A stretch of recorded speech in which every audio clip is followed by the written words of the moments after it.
মানুষের জীবনে সবসময় কিছু না কিছু ঘটে চলেছে। কখনো ভালো কিছু ঘটে, আবার কখনো দুর্ঘটনা ঘটে। এবার যখনই কোনো দুর্ঘটনা ঘটে, মানুষ ঈশ্বরের কাছে প্রার্থনা করে যে হে ঈশ্বর, আমাকে রক্ষা করুন, এই বিপদ থেকে আমাকে উদ্ধার করুন। বা সে সেই সমস্ত দোষ চাপিয়ে দেয় নিজের প্রারব্ধ, নিজের ভাগ্যের ওপর। কিন্তু যদি আপনি গভীরভাবে ভাবেন, তাহলে প্রত্যেক দুর্ঘটনা, বাধা এবং বিপদ আপনার জীবনে শুধু একটাই উদ্দেশ্য নিয়ে আসে, আপনাকে আরো যোগ্য করে তোলার জন্য। যদি আপনাদের একটা উদাহরণ দিই, বর্ষার ঋতুতে যখন প্রচন্ড মাত্রায় বৃষ্টি পড়ে, ছাদ থেকে জল পড়তে থাকে, তখন আপনি নিশ্চিত করে নেন, স্থির করে নেন যে এবার আমি এই ছাদকে নতুন করে বানিয়ে তুলব, আরো শক্তিশালী বানিয়ে তুলব, আরো দৃঢ় বানাবো। আপনার জীবনে যখন কোনো অসুখ করে, তারপর আপনি জীবনে আরো সাবধানী হয়ে যান, আরো সতর্ক হয়ে যান, স্থির করে নেন যে এটা যেন দ্বিতীয়বার না হয়, ঠিক কিনা? এই বিপদ, এই দুর্ঘটনা, এই সংকট, এগুলো জীবনে আসবে আপনাকে আরো শ্রেষ্ঠ করে তোলার জন্য। এবার এটা আপনার ওপর, আপনি একে ভাগ্যের পরিহাস বলে মনে করবেন, নাকি ঈশ্বরের সংকেত মনে করবেন, যিনি আপনাকে আরো শ্রেষ্ঠ করে তুলতে চান। সিদ্ধান্ত আপনারই। আসুন আর আমার সাথে ভালোবেসে বলুন, রাধা রাধা। এই সংসারে যখনই দুজন মানুষ একত্রিত হয়ে কোনো সমস্যার বিষয়ে আলোচনা করেন, তখন হয় সবার শেষে কোনো না কোনো সমাধান বের করেন, বা কোনো না কোনো বিবাদ করেন। এই বিবাদ হলো মনুষ্য জীবনের সবথেকে বড় ঝামেলা, সবথেকে বড় সমস্যা। ভেবে দেখুন, এই বিবাদ কেন হয়? তখনই হয় যখন বার্তালাপ ঠিকমতো হয় না। আর বার্তালাপ ঠিকমতো কেন হয় না? কারণ বেশিরভাগ সময় মানুষ একটাই ভুল করে বসে, সামনের মানুষের কথা শোনেন কিন্তু তার উত্তর দেবার জন্য, তার কথার মর্ম বোঝার জন্য নয়। কিন্তু যেদিন থেকে, যে মুহূর্ত থেকে আপনি এটা শিখতে শুরু করে দেবেন যে আমি অপরের কথা শুনব, কিন্তু সেটা বোঝার জন্য, তাকে উল্টে জবাব দেবার জন্য নয়, সেদিন থেকেই বিবাদের সমাপ্তি ঘটবে আর বার্তালাপ স্পষ্ট হয়ে যাবে। দেখুন, হয় সামনের মানুষের কথা বুঝতে শিখুন, বা নিজের বক্তব্য ভালোভাবে সামনের মানুষটাকে বুঝিয়ে বলুন। বার্তালাপ নাকি বিবাদ, আপনি কোনটা চান? সিদ্ধান্ত আপনার। আসুন আর আমার সাথে ভালোবেসে বলুন, রাধা রাধা। অনেক সময় আমাদের মনেই ভাবনা আসে যে আমাদের নিরীহ স্বভাবের সুযোগ নিয়ে এই সংসারের মানুষ শুধু আমাদের দুঃখই দেয়। কতবার এমন মনে হয় যে আমরা সবাইকে সাহায্য করার জন্য এগিয়ে যাই আর সকলে আমাদেরই দোষ দেয়। অনেক সময় এমন মনে হয় যে আমরা শুধুই সৎকর্ম করি, সকলের ভালো চাই, কিন্তু সকলে আমাদেরই বিষয়ে খারাপ কথা বলতে থাকে। দুঃখ হয়, কিন্তু আমাদের এটা ভেবে দেখা উচিত যে মানুষ আম গাছের গায়ে পাথর ছোড়ে, শাল গাছের গায়ে পাথর কেন ছোড়ে না? কারণ এই আম গাছে পাওয়া যায় মিষ্টি এবং সুস্বাদু ফল। অন্যদিকে শাল গাছ থেকে আমরা কি পাই? শুধুই কাঠ। তাই যদি আপনাকে কেউ কথা শোনায়, আপনাকে কোনো কিছুতে বাধ্য করার চেষ্টা করে, আপনার বিষয়ে অনুচিত কথা বলে, তাহলে নিশ্চয়ই আপনার মধ্যে এমন বিশেষ কিছু আছে যা তাদের মধ্যে নেই। নিজের মধ্যে আত্মবিশ্বাস বাড়িয়ে তুলুন, ধন্যাত্মক ভাব আনুন, সৎকর্ম করতে থাকুন। কোনো কটুতা এই মনে প্রবেশ করতে দেবেন না। এই মন সুপ্রসন্ন হয়ে বলবে, রাধা রাধা। এই হলো এক আম গাছ, আর খুব যত্ন সহকারে আমি এটা বড় করেছি। প্রথমে বীজ বপন করেছি, তারপর সিঞ্চন করেছি, তারপর এর থেকে অঙ্কুর বেরিয়েছে, তারপর দিন প্রতিদিন আমি এতে জল দিয়েছি। আস্তে আস্তে ওর পাতা বেরিয়েছে, তারপর ও একটা গাছের আকার ধারণ করেছে। এইভাবেই যদি প্রতিদিন আমি ওর দেখাশোনা করি, তাহলে নিশ্চিত রূপে এর শিকড় আরো দৃঢ় হবে এবং একটা বিশাল গাছের আকার ধারণ করবে, যার থেকে কিছু ডাল জন্ম নেবে, আর তাতে আমি পাবো কিছু মিষ্টি সুস্বাদু আম ফল। এবার আম তো সকলের প্রিয়, সকলের পছন্দের ফল সকলে খেতে চান, কিন্তু আম পাওয়ার জন্য আগে আপনাকে সেই গাছের যত্ন নিতে হবে। যদি আপনি গাছ লাগিয়ে তারপর ভুলে যান, তাহলে সেই গাছের কি হবে? তার অস্তিত্বটাই মুছে যাবে, তাই না? আমাদের সম্পর্কগুলো কিছুটা এরকমই হয়। যদি সম্পর্ক জুড়ে আপনি ভুলে যান, তাহলে তার অস্তিত্বই মুছে যাবে। তাই শুধুই সম্পর্ক গড়বেন না, তাকে পালনও করুন। নিশ্চিত রূপে আপনার এই সম্পর্করূপী বৃক্ষের ডালে আনন্দের মিষ্টি সুস্বাদু আম ফল নিশ্চয়ই পাওয়া যাবে। তাহলে প্রত্যেক দিন প্রত্যেক সম্পর্ক পালন করুন, তার থেকে আনন্দ লাভ করুন। এই মন ভালোবেসে বলবে, রাধা রাধা। হাস্য, হাসি জীবনে অত্যন্ত মূল্যবান হয়। কথায় আছে যে হাসি এবং হাস্য আমাদের জীবনে ওষুধের মতো কাজ করে, আমাদের সুস্থ রাখে, আমাদের জীবনের অনুভূতিগুলিকে আরো সুন্দর করে তোলে। কিন্তু প্রত্যেক ওষুধের মতোই এর সাথেও এটাই হয়। প্রত্যেক ওষুধ সঠিক সময়ে, সঠিক মাত্রায়, সঠিকভাবে গ্রহণ করতে হয়। যদি এরকম না হয়, তাহলে এই ঔষধও শরীরের ক্ষতি করে দিতে পারে। এবার আপনি ভাবতে পারেন, হাসি থেকে কিভাবে ক্ষতি হতে পারে? আপনি যদি অন্য কারোর উপরে হাসেন, তাহলে হয়তো তার মনে কষ্ট হতে পারে, তার অন্তরের মিত্র হয়তো শেষ হয়ে যেতে পারে, আর অন্তরের শত্রু জেগে উঠতে পারে। কিন্তু এটাই যদি আমরা সকলকে সাথে এনে সকলের সাথে হাসি, তাহলে হয়তো আমাদের অন্তরের এই হৃদয়ের ভেতরে লুকিয়ে থাকা যে শত্রু, তা শেষ হয়ে যেতে পারে, আর অন্তরের বন্ধুসত্তা প্রকাশিত হতে পারে। ঠিক কি না? এবার আপনাকে উদাহরণ দিই। যখন দ্রৌপদী দুর্যোধনকে নিয়ে হেসেছিল, তখন তা মহাভারতের সৃষ্টির কারণ হয়েছিল। কিন্তু সেইখানেই যখন পার্থ আর মাধব একসাথে বসে মৃদুমন্দ হাসতেন, তখন ধর্ম স্থাপন করা হয়েছিল। তা আপনি কি চান? কাউকে নিয়ে হেসে তাকে আঘাত করতে চান, নাকি সকলকে একসাথে এনে তাদের হাসিয়ে তুলে ধনাত্মক প্রভাব ফেলতে চান? সিদ্ধান্ত আপনার। আসুন আর আমার সাথে ভালোবেসে বলুন, রাধা রাধা। সিংহ।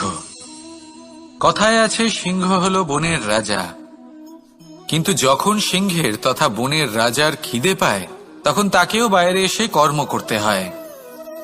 কোন হরিণ নিজে সিংহের সামনে এসে এটা বলে না যে, আরে আপনি হলেন বনের রাজা, আপনি আমাকে ভোজন রূপে গ্রহণ করুন, আমি নিজের প্রাণদান করতে প্রস্তুত রয়েছি। এমন তো কখনোই হয় না।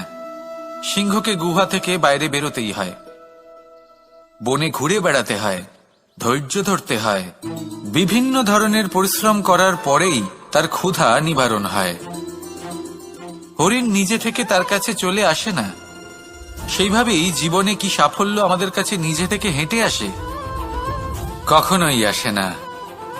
ততক্ষণ আসে না যতক্ষণ না আমরা পরিশ্রমের পথে চলা শুরু করছি। পরিশ্রম করতে থাকুন, এই পরিশ্রমের পথে অগ্রসর হতে থাকুন। যতক্ষণ আপনি পরিশ্রমের পথ ধরে এগোতে থাকবেন, সাফল্য আপনার কাছে আপনা আপনিই চলে আসবে। তাহলে জীবনে নিরন্তর প্রয়াস করুন, পরিশ্রম করতে থাকুন, সাফল্য লাভ করুন, আর আমার সাথে ভালোবেসে বলুন, রাধা রাধা।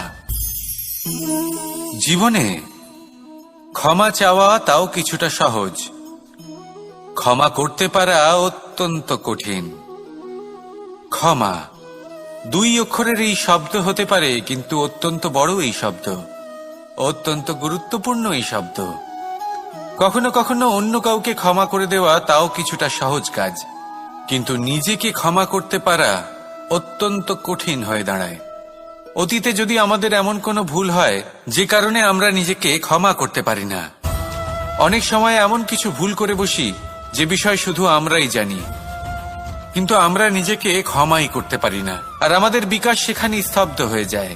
কারণ যদি আপনি ক্ষমা করতে না শেখেন, নিজেকে ক্ষমা যদি না করতে পারেন, তাহলে তা আপনার জীবনের সব থেকে বড় বাধা হয়ে দাঁড়াবে। সেই জন্য জীবনে অবশ্যই শিখুন যে কিভাবে নিজেকে ক্ষমা করতে হয়, আর শিখুন যে আগের করা ভুল আবার কি করে না করা যেতে পারে। এই মন হালকা হবে আর প্রসন্ন হয়ে বলবে, রাধা রাধা। আপনি কখনো কোনো সরোবরের দিকে তাকান যার জল হলো শান্ত, স্থির।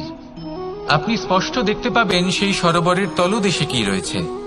তাতে সাঁতরে বেড়াচ্ছে সুন্দর মাছ, চকচকে কিছু পাথর, স্বর্ণরূপী বালি, সবই আপনি দেখতে পাবেন।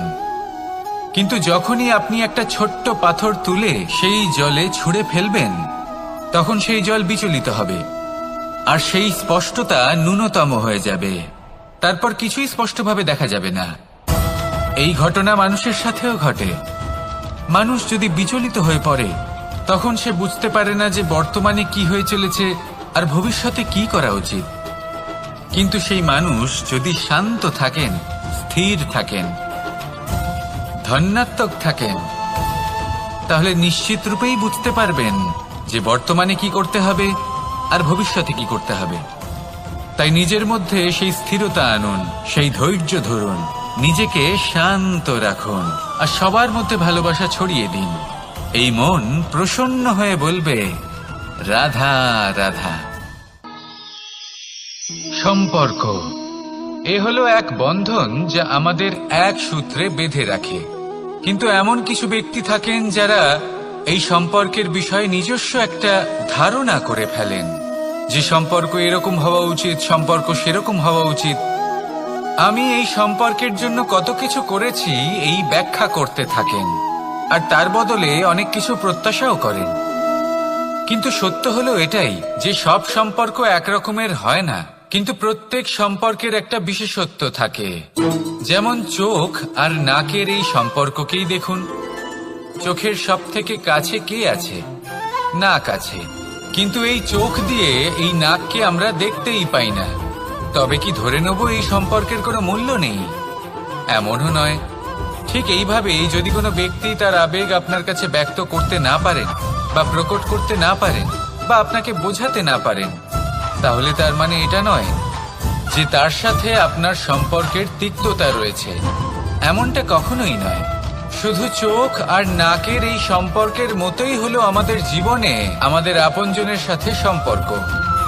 যদি কারোর ব্যবহার আপনার প্রতি অনুচিত হয় বা যদি কেউ অনুপস্থিত থেকে থাকে বা কেউ যদি আপনাকে বুঝতে না পারেন, তাহলে তার অর্থ এটা নয় যে আপনি সেই সম্পর্ক ভেঙে ফেলবেন। বুঝুন, আপনার জীবনে তার গুরুত্ব কোথায় আর তার জীবনে আপনার। সম্পর্ক গড়ে তুলুন, তাকে পালন করতে শিখুন, একসাথে মিলে চলুন। এই মন সুপ্রসন্ন হয়ে বলবে, রাধা রাধা। প্রারম্ভ শূন্যের দ্বারা হয়ে থাকে, তা সে ব্রহ্মাণ্ডই হোক, পৃথিবীই হোক, আদি ইত্যাদিই হোক। সবাই নিজের অস্তিত্ব শূন্য থেকে লাভ করে। এই শূন্য যার নিজের কোনো অস্তিত্ব নেই, কিন্তু সে সকলকে অস্তিত্ব দান করে থাকে। আমাদের এই শূন্যের মতো হতে হবে। যে আমাদের সাথে যুক্ত হবে তাদের অস্তিত্ব অনেক বেশি প্রখর হবে, বিশাল হবে, শ্রেষ্ঠ হবে। কিন্তু যেই আমরা তাদের থেকে দূরে যাব, তারা আমাদের উপস্থিতির আভাস পাবে, আমাদের গুরুত্ব বুঝতে পারবে। শূন্যই হলো সূত্রপাত, শূন্যই হলো সমাপ্তি। শূন্যকে কেউ যতই ছোট মনে করুক, কিন্তু এই শূন্য অত্যন্ত গুরুত্বপূর্ণ। তাই এই শূন্যের মতো হয়ে উঠুন আর আমার সাথে ভালোবেসে বলুন, রাধা রাধা। সাগরের ঢেউ সমুদ্র তটে ধাক্কা খেয়ে, পাথরের সাথে ধাক্কা খেয়ে তার আকার বদলে দিতে পারে। বিভিন্ন আকারের পাথরে এদের ঘষে ঘষে গোলাকার বানিয়ে দিতে পারে। কিন্তু এই সাগরের ঢেউ এদের নিজেদের আকার কখনো বদলায় না। কিন্তু এমন কেন? কারণ এরা বিচ্ছিন্ন হয়েও আবার একত্রিত হতে জানে। অর্থাৎ যখন এরা বিচ্ছিন্ন হয় তখন মতভেদ অবশ্যই, কিন্তু আবার একত্রিত হওয়া হলো এদের একতার প্রতীক। দেখুন, ঝগড়াঝাঁটি, তর্ক বিতর্ক, মতভেদ এগুলো জীবনের অভিন্ন অঙ্গ। কিন্তু এদের আসুন আর আমার সাথে ভালোবেসে বলুন, রাধা রাধা। এই সাগর হলো বিশাল। কথায় আছে যে জীবনের উৎপত্তি সাগর থেকেই হয়েছে। কথাটা ঠিকও। এই সাগরই আমাদের ভিন্ন ভিন্ন ধরনের বনস্পতি প্রদান করেন, মণি এবং মুক্ত প্রদান করেন। আমরা কতটা তুচ্ছ সেই বিষয়ে আমাদের উপলব্ধি ঘটান, আমাদের প্রেরণা প্রদান করেন, যাতে আমরাও সাগরের মতো বিশাল হয়ে উঠতে পারি। এই সাগরের অনেকগুলো গুণ আছে যা আমরা শিখতে পারি। আজ আমি কথা বলবো একটা বিশেষ গুণের বিষয়। বেশিরভাগ মানুষ মালিন্য, নোংরা পদার্থ, নোংরা বস্তু, অপদ্রব্য এই সাগরে ভাসিয়ে দেন। কিন্তু সাগর এই পদার্থ নিজের মধ্যে একত্রিত করে রাখেন না, এই সব নিজের ভেতর থেকে বাইরে বের করে দেন। এ হলো অত্যন্ত শ্রেষ্ঠ একটা গুণ। কিন্তু এই কাজকেও সার্থক করার জন্য সাগরেরও একটা তটের প্রয়োজন পড়ে, যেখানে সাগর এই সব বস্তু বাইরে বের করে ফেলতে পারে। আর মানুষও ভিন্ন কিছু নন। দেখুন, মানুষেরও তো একটা তটের প্রয়োজন পড়ে। এই তট, তিনি হয়তো আমাদের গুরু হতে পারেন, আমাদের মা বাবা হতে পারেন, ভাই বা মিত্র হতে পারেন, বা হয়তো সেই সমস্যাগুলি যার থেকে আমরা দূরে পালিয়ে যাচ্ছি। কারণ যখন আপনি এই সমস্যাগুলির সম্মুখীন হবেন, শেষ পর্যন্ত আপনি শিক্ষাই পাবেন। সব থেকে বেশি গুরুত্বপূর্ণ এই মনকে পবিত্র রাখা।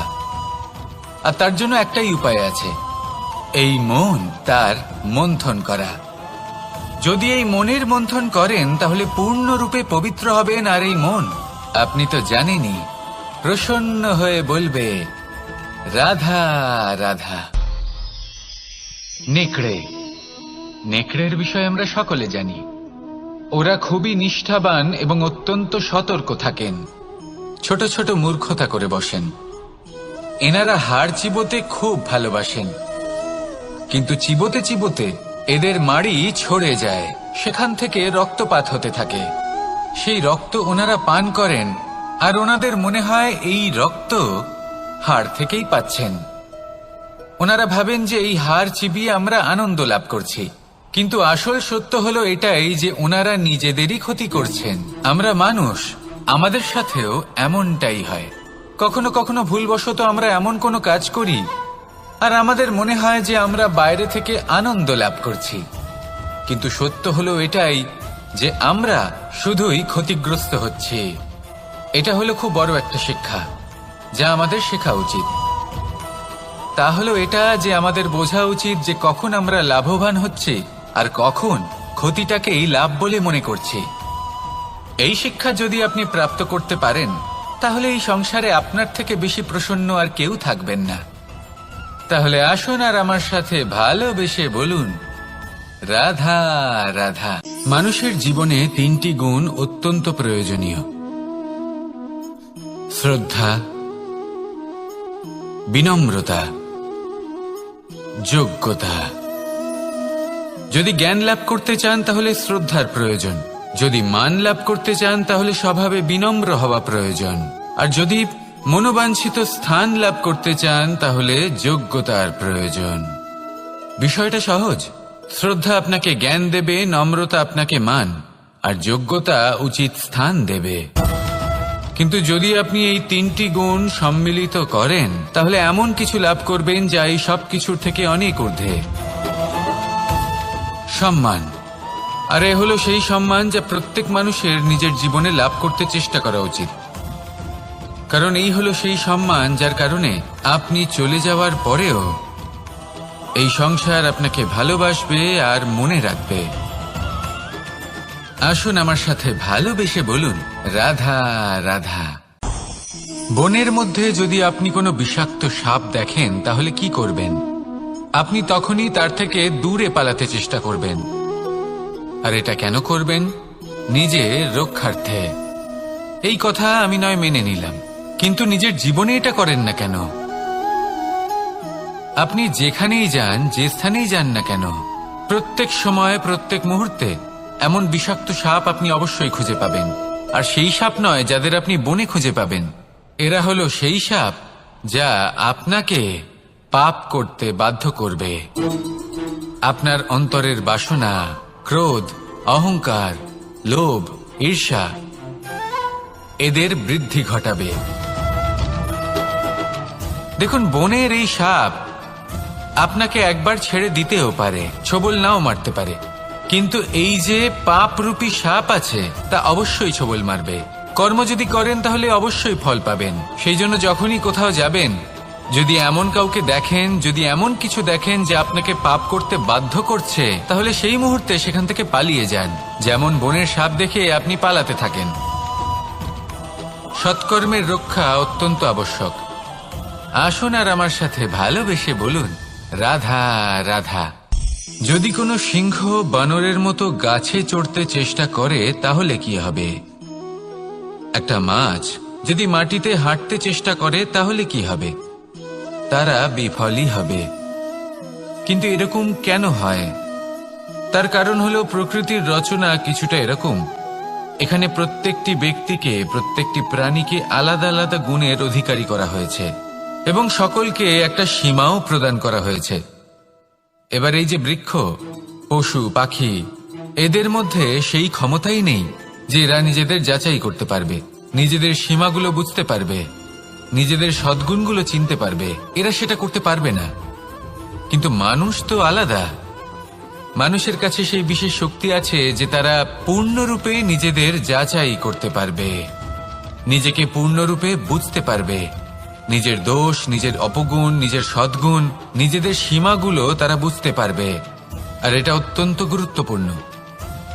কথায় আছে যে যদি সাফল্য লাভ করতে হয় তাহলে নিজেকে যাচাই করে নিতে হবে। তাই নিজেকে যাচাই করুন, নিজের সাথে পরিচিত হয়ে যান এবং জীবনে কর্ম করতে থাকুন। সাফল্যের শিখরে অবশ্যই পৌঁছে যাবেন। আর ওখানে যদি যান তাহলে এই মন প্রসন্ন হয়ে অবশ্যই বলবে, রাধা রাধা।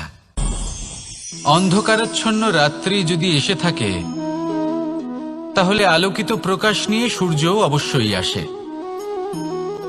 রোগ যদি এসে থাকে তাহলে তার ওষুধও অবশ্যই আসে।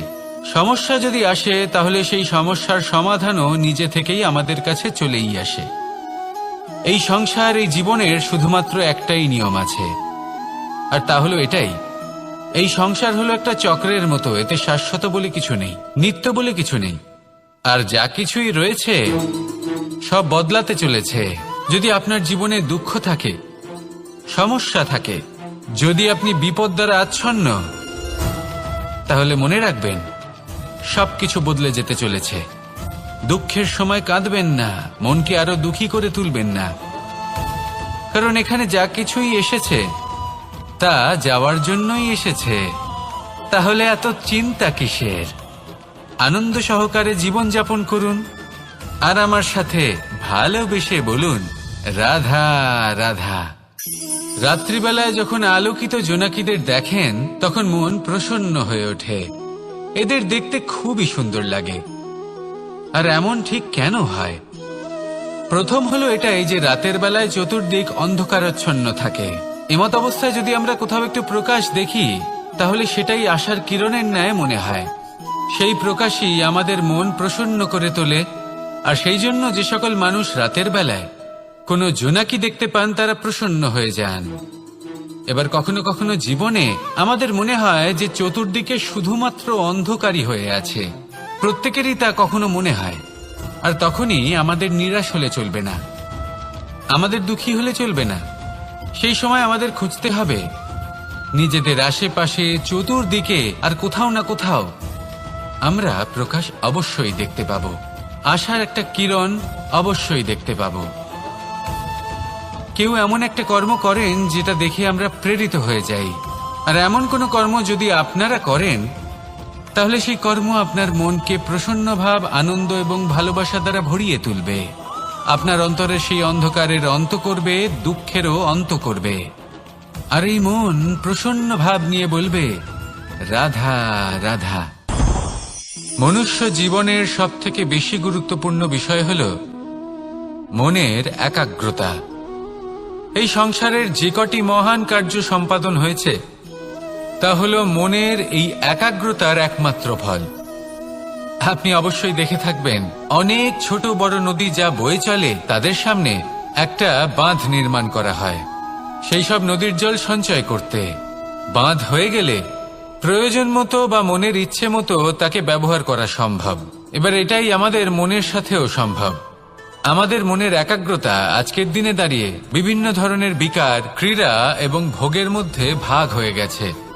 একে একত্রিত করতে হবে, একটা বাঁধ নির্মাণ করতে হবে, কর্মের বাঁধ। আপনাকে শুধু এটাই করতে হবে, যেটা উচিত কর্ম সেটাই করুন, যেটা অনুচিত কর্ম সেটা করা থেকে নিজেকে বিরত রাখুন। ব্যাস, এই কাজটাই আপনি করতে থাকুন, মনের মধ্যে একাগ্রতার বাঁধ নির্মাণ করুন। আর একবার যদি তা নির্মাণ হয়ে যায়, তাহলে যখন চাইবেন, যেখানে চাইবেন, যতটা চাইবেন একাগ্রতা প্রয়োগ করতে পারবেন। আর একবার যদি আপনি এটা শিখে যান, তাহলে এই সংসারকে বদলে ফেলার মতো কাজ আপনি করতে পারবেন, সমাজকে শোধরাবার মতো কাজ করতে পারবেন। তাহলে এই মনকে একাগ্র করুন আর আমার সাথে ভালোবেসে বলুন, রাধা রাধা।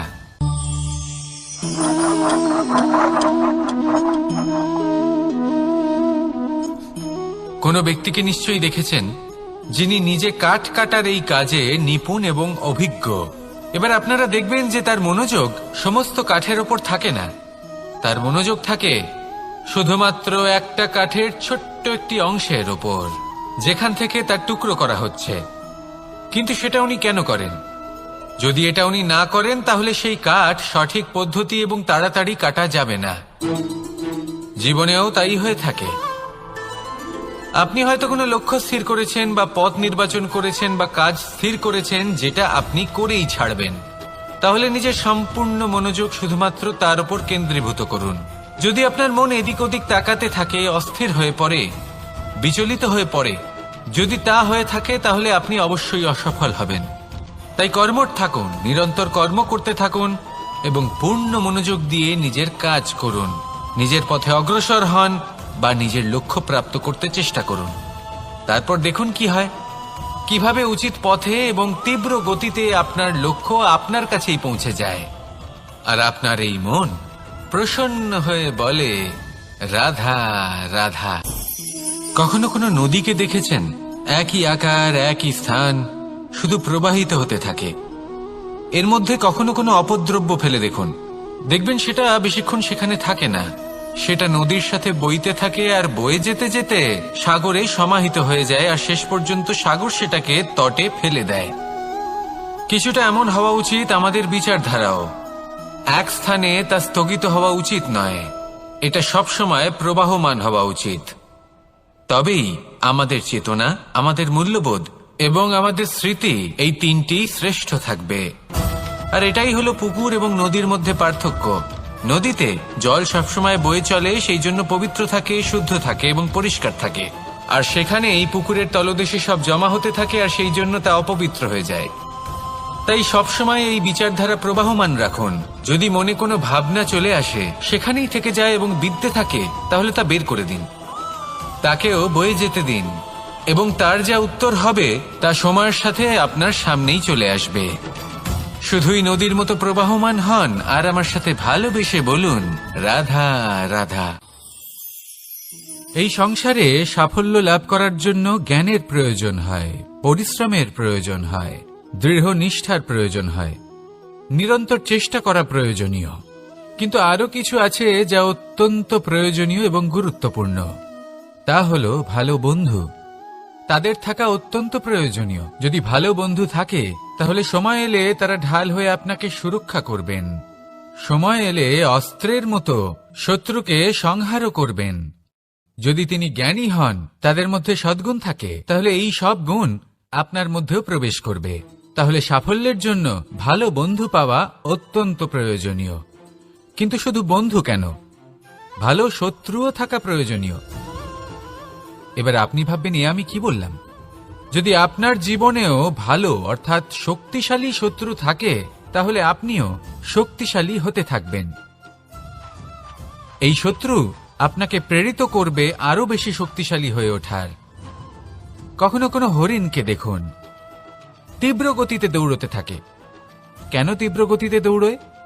এই কারণে নয় যে কোথাও তার জন্য মধুর ঘাস অপেক্ষা করে রয়েছে, না,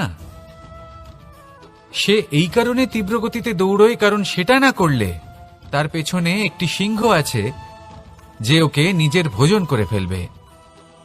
তাই জীবনে বিপদ, সংকট এই সবকিছুও হলো অত্যন্ত গুরুত্বপূর্ণ। তার সম্মুখীন হতে শিখুন আর আমার সাথে ভালোবেসে বলুন, রাধা রাধা। আমরা সবাই ফল খাই, কিন্তু আমাদের সেই ফলই প্রিয় হয় যে পরিপক্ক হয়ে ওঠে, যেটা নম্র হয়, আর যে ফল অনেক বেশি মিষ্টি আর সুস্বাদু হয়ে থাকে, যাদের রঙে বাহার দেখা যায়। সেইভাবে জীবনে আমরা নানান মানুষের সাথে পরিচিত হই, কিন্তু সেই মানুষই আমাদের মন ছুঁয়ে যায় যারা বিনম্র স্বভাবের, যাদের বাণী খুব মধুর, যাদের অন্তরে আত্মবিশ্বাসের একটা তেজ, একটা রং দেখা যায়। এবার এমন ব্যক্তি আমরা কি করে হব? ঠিক সেইভাবেই যেমন একটা ফল রোদ, বর্ষা, শীত, বায়ু এই সকল সংকটময় পরিস্থিতির সম্মুখীন হয়ে পরিপক্ক হয়ে ওঠে, সেইভাবেই মানুষ সংকটময় পরিস্থিতির সম্মুখীন হয়ে পরিপক্ক হয়ে ওঠেন। যদি এই সংকটের সম্মুখীন হন তাহলে অভিজ্ঞ হবেন, আর এই অভিজ্ঞতাই শিক্ষা দিয়ে যাবে। এই অভিজ্ঞতা আমাদের শিখিয়ে দেয় যে আমাদের বিনম্র থাকতে হবে, অহংকার করে কোনো লাভ নেই। মধুর বাণীর যে কি মূল্য তা আমরা শিখতে পারি। এই অভিজ্ঞতাই আমাদের বুঝিয়ে দেয় যে উচিত অনুচিত কোনটা আমাদের দৃষ্টিভঙ্গি তৈরি করে, আর এই দৃষ্টিভঙ্গি দ্বারা আত্মবিশ্বাস জাগ্রত হয়।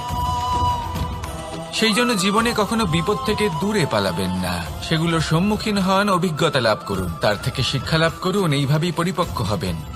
আসুন আমার সাথে ভালোবেসে বলুন, রাধা রাধা। ধন সঞ্চয় করা সম্ভব, আর সেই জন্য ধন সবথেকে বেশি মূল্যবান সম্পত্তি নয়। এবার আপনি বলবেন, এ আমি কি বলছি? এই ধন খুব মূল্যবান, আমরা সকলে অর্জন করতে ব্যস্ত।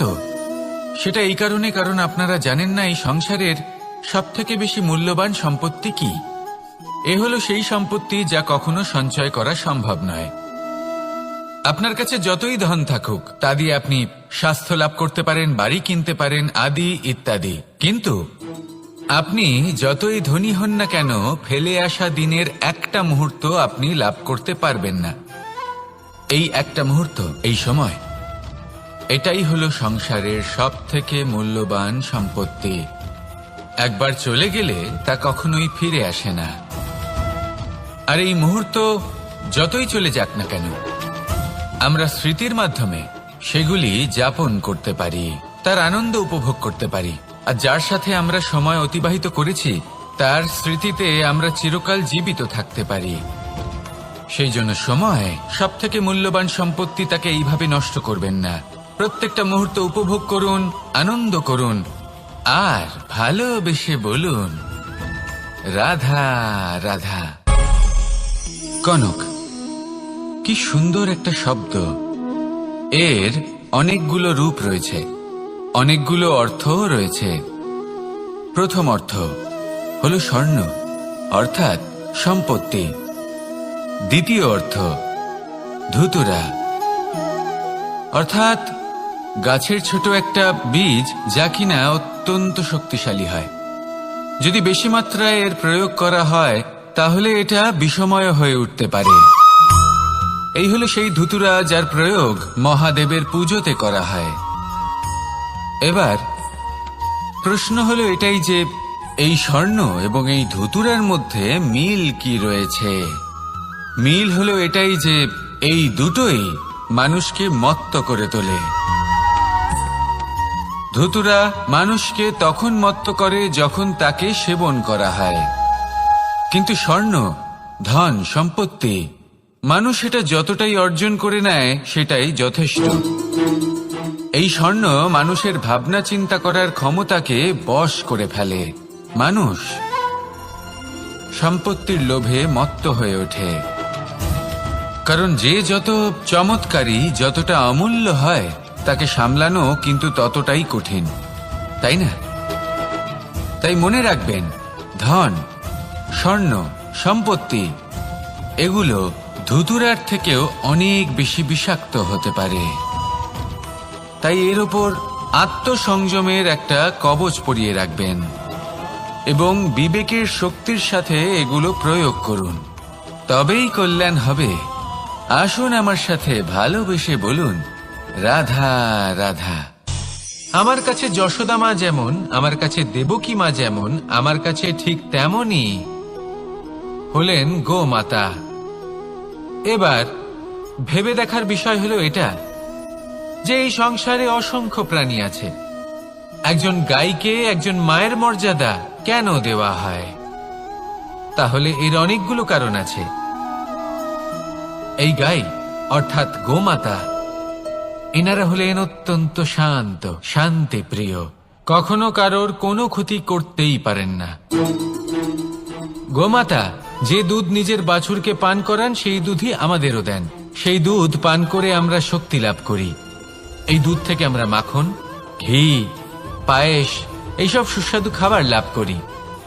গোমাতার গোবর আমাদের জ্বালানি হিসেবে সাহায্য করে, যার ফলে খুব কম সংখ্যক কাঠ ব্যবহার করা যায় এবং বেশিরভাগ জঙ্গল সুরক্ষিত থাকে। গোমাতার গোমূত্র সেটাও আমাদের কাছে লাভজনক। এর দ্বারা আমরা অনেক রোগ থেকে মুক্তি লাভ করতে পারি। গোমাতা যখন একটি বাছুরকে জন্ম দেন তখন সেই বড় হয়ে আমাদের ক্ষেত কর্ষণ করে। সেই জন্য গাইকেও জীবনে মায়ের মর্যাদা দেবেন। যতটা সম্ভব তাকে সেবা করুন এবং ভালোবেসে তাকে পালন করুন। এই মন নিজে থেকেই প্রসন্ন হয়ে বলবে, রাধা রাধা। মধু কারই না পছন্দ বলুন তো? অত্যন্ত সুস্বাদু হয় এই মধু, মিষ্টি খেতে হয় এবং তা শক্তিও প্রদান করে। এবং প্রত্যেকটি মিষ্টি পদার্থের মতোই এতেও খুব তাড়াতাড়ি পিঁপড়ে ধরে যায়। অন্যদিকে যদি নুনকে দেখি তাহলে বছরের পর বছর রাখলেও এতে পিঁপড়ে ধরে না। এবার যদি কথা বলি বন্ধুত্বের, তাহলে বন্ধুত্ব নুনের মতো হওয়া উচিত, মধুর মতো নয়। যারা সামনে এলে শুধুমাত্র মধুর মধুর কথা বলবে, পরে এতে পিঁপড়ে ধরে যাবে, এটা নুনের মতো হওয়া উচিত। প্রকৃত বন্ধু হলো সে যে সময় এলে পরে আপনার সামনে আপনার প্রকৃত সত্য তুলে ধরবে, তা সে যতই কঠিন হোক না কেন। আপনার দোষ, আপনার অপগুণ, আপনার খামতি আপনাকে বলতে পারবে, যাতে আপনি সেগুলো শুনে মেনে নিয়ে তারপর নিজেকে শুধরোতে পারেন। এটাই হলো প্রকৃত বন্ধুত্ব। কখনো নিজের জীবনের আশেপাশে মন দিয়ে দেখবেন, অনেক সময় এমন মানুষ থাকেন, অনেক বন্ধু থাকেন যাদের দেখে আমাদের মনে হয় যে এনারা খুব কঠোর, এনাদের কথা খুব কটু। কিন্তু বেশিরভাগ এমন মানুষের মনটা যদি বুঝতে পারেন তাহলে দেখবেন তাতে কোনো মালিন্য নেই। এনাদের মন অত্যন্ত পবিত্র হয়। যদি আপনার জীবনেও এমন কোনো ব্যক্তি থেকে থাকে, এমন বন্ধু থাকে, তাহলে তাদের আগলে রাখুন আর আমার সাথে ভালোবেসে বলুন, রাধা রাধা। যতক্ষণ আমরা এই সংসারে জীবিত ততক্ষণ আমাদের সাথে সবকিছু থাকে। আমাদের ধন, সুখ স্বাচ্ছন্দ্য, আমাদের মিত্রগণ, আমাদের পরিবার, এই সমাজ, এই সবকিছু আমাদের সাথে থাকে। যেদিন আমরা এই সংসারকে ত্যাগ করব, এদের মধ্যে কেউ আমাদের সাথে যাবে না। না ধন, না স্বাচ্ছন্দ্য, না সম্পত্তি। এই সকল মানুষ, এই সমাজ, এরা শুধুমাত্রই শ্মশান পর্যন্ত আমাদের সাথে থাকতে পারবেন। তারপরে যদি আমাদের সাথে কিছু যেতে পারে তাহলে তা শুধুই আমাদের ধর্ম। আর এই সংসারে আমরা নিজেদের যে সুনাম রেখে যাই সেটা সম্ভব শুধুমাত্র কর্মের দ্বারা। সেই জন্য সংসারে যতদিন পর্যন্ত জীবিত আছেন, যদি কিছু অর্জন করতে চান তাহলে ধর্ম অর্জন করুন, ধর্মের বিষয়ে স্পষ্টতা অর্জন করুন এবং কর্ম অর্জন করুন। এটাই হবে আপনার অতীত এবং এটাই হবে আপনার ভবিষ্যৎ, এবং এটাই সকলকে প্রেরণা প্রদান করবে। আসুন আমার সাথে ভালোবেসে বলুন, রাধা রাধা।